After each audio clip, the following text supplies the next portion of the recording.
के बाद आप कोई भी एग्जाम दोगे उसमें आपको क्या करना है, रात के 3 बजे के समय में आपको फिटकरी, कपूर और लौंग ले लेना। Guys what is this, we ধরে গেছে। কালা জাদু করে আজকে পরীক্ষা দিতে এসেছি, রাত 3টার সময় একটা টোটকা করেছিল। Hello guys, good morning and welcome to my new daily blog. আজকে হচ্ছে রমজান মাসের 12 নম্বর রোজা, আর তার সাথে আছে আমাদের লাস্ট এক্সাম, মানে আজকে আছে সংস্কৃত এক্সাম। আর যেটার ভাই আমি সত্যি কথা বলতে কিছুই বুঝতে পারি না। তোমরা প্রত্যেক পরীক্ষায় দেখেছো ভাই আমি বই খুঁজে পাই না, আমার প্রত্যেকটা ভিডিও পরীক্ষায় দেখবে আমি বই খুঁজে পাই না। আসলে ভাই বই কিনলে তারপরে তো খুঁজে পাবো। सो गया मुझे इस चीज का बदमाशी का। যাই হোক গাইস, ফাইনালি আজকে বইটা না খুঁজে পাই, এবারে কিন্তু সংস্কৃত নোটটা কিন্তু পেয়েছি। গাইস লিটারেলি বলছি আজকে একটু চাপের মধ্যে আছি, কারণ আজকে সব সাবজেক্টের প্রজেক্টগুলো জমা দেবার। এই দেখো এটা হচ্ছে বাংলা প্রজেক্ট, তোমাদেরকে দেখাচ্ছি। প্রজেক্ট লিখতে দিয়েছে না, একটা বই লিখতে দিয়েছে, তোমরাই বলো ক পাতা প্রজেক্ট হয় ভাই। ভাই এগুলো আমাদের সাথে স্ক্যাম হচ্ছে, সিরিয়াসলি বলছি। এত পাতা প্রজেক্ট আবার কে দেয়, তার সাথে আবার পরীক্ষা আছে, পড়বো না ভাই, প্রজেক্ট লিখবো সেটাই ভাবছি। যাই হোক, এখন আমার বাংলা প্রজেক্টটা কমপ্লিট হয়ে গেছে, সংস্কৃতটা আর কিছুটা আছে। আজকে একটু চাপের মধ্যে আছি, তাই তোমাদেরকে পড়াশোনা নিয়ে ব্লগ করছি। চলো এখন আপাতত এই পড়ালেখা ঝুট ঝামেলাগুলো মেটাই, তারপরে তোমাদের সাথে শেয়ার করছি কি করছি না করছি। চলো গাইস, তোমাদের সাথে একটা জিনিস না আমি শেয়ার না করে থাকতে পারলাম না। এই জিনিসটা দেখো, এটা হচ্ছে সংস্কৃত প্রজেক্টের প্রথম পেজটা, ডিজাইনটা আমি করেছি। ডিজাইনটা কত দিতেছে 10-এর মধ্যে অবশ্যই জানিও। আর এই লেখাটা লিখতে আমার প্রায় 1 ঘন্টা লাগলো। এখন বাজছে হচ্ছে 11:20, আমি এটা 10:30টায় লিখতে শুরু করেছিলাম, মানে প্রায় 1 ঘন্টা টাইম লেগে গেলো, 50 মিনিট টাইম লেগে গেলো শুধু এই মালটা লিখতে। আশা করি তোমাদের ব্লগটা ভালো লাগবে না, কারণ এরকম পড়াশোনার ব্লগ ভাই কারোরই ভালো লাগে না, আমার নিজেরই ভালো লাগে না, তোমাদেরকে ভালো লাগবে। গাইস আমার এইমাত্র সব কিছু কমপ্লিট হলো, আর এখন বাজে 11:54, আর আমার এক্সাম আছে না 2টো থেকে, ঠিক আছে? তো কী করে পাস করবো আমি সেটাই ভাবছি, কারণ সংস্কৃতটা আমি কিচ্ছু জানি না ভাই, লিটারেলি বলছি কিচ্ছু জানি না। ওয়েট গাইস, একটা উপায় আছে।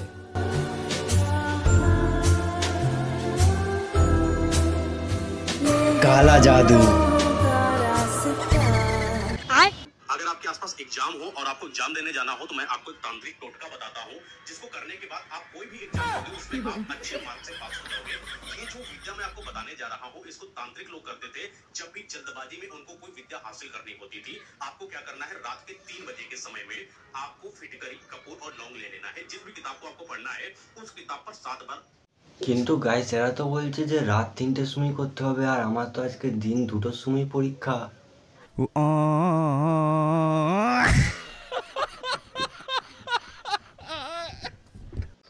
বাট গাইস একটা জিনিস ভেবে অনেক খুশি হচ্ছে, কারণ আমার থেকেও একজন অসহায় নিরুপায় ছেলে আছে যে তার নিজের নাম আর রোল নম্বরটা পর্যন্ত লিখতে পারে না, টুকলি করে নিয়ে যায়। সেটা তার কাছে যে দেখি তার কি অবস্থা চলছে এখন। ছেলেটার জন্য তোমাদেরকে আমি বলেছি নুন, এই যে এই ছেলেটা নিজের নাম আর রোল নম্বরটা টুকলি করে নিয়ে যায়, লিখতে পারে না বলে।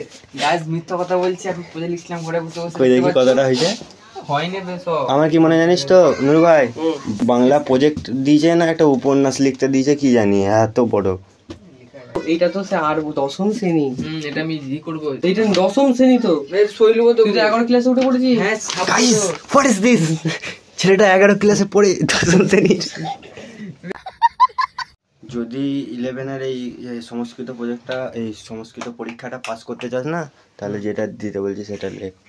ইউটিউবে जा ना जे सर्च कर एग्जाम में पास होने का काला जादू। सर्च कौन ना एक बार मुझे बोल दे, एग्जाम में पास होने का काला जादू। ये रहा। अगर आपके पास एग्जाम हो और आपको एग्जाम देने जाना हो तो मैं आपको एक तांत्रिक टोटका हम इटे ही मत तो देखे इन्होंने अप्लाई करो लेकिन फास्ट हो हमारे क्लास में आप अच्छे मार्क्स से पास हो जाओगे। आपको क्या करना है, रात के 3 बजे के समय में आपको फिटकरी, कपूर और लौंग ले लेना है। जिस भी किताब को आपको पढ़ना है এবারে ভাব রাতের বেলায় 3টের সময় করতে হবে, আর আজকে আমাদের 2টা থেকে পরীক্ষা, টোটকাও কাজে দেবে না। কিসমত भी हमारे साथ नहीं है गाइस।